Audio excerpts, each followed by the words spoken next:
Look at me while I'm talking to you, please. Ikaw, just look at me. Huwag ka matakot, hindi kita kakain, hindi ako kumakain ng tao. Ang tapang-tapang mo, pag pobreng kaharap mo, pero pag sa akin, hindi ka makatingin. Duwag ka pala. Napakaduwag mo. Ang kaya mo lang mga pobre. Titigan mo pa siguro hanggang sa matunaw, pero pag kaharap mo ako, takot ka. Bagbuntot mo. Subukan nyo gawin yun sa mga bahay ng mga mayaman. Hindi. Baka naratat na kayo.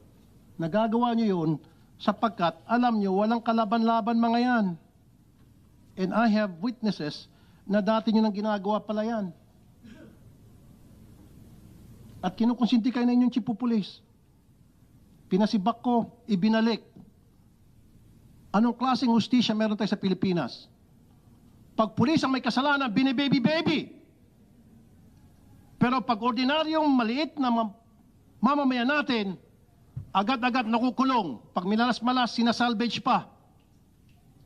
O matatagpuan na ng patay at nagbigti kuno. Bakit ganito ang hustisya sa atin? Pag pulis, nagtatakipan, nakakalusot. Pag pobreng kababayan natin, nakukulong agad. Yung mga karapatan, tablado. Nabubugbog pa.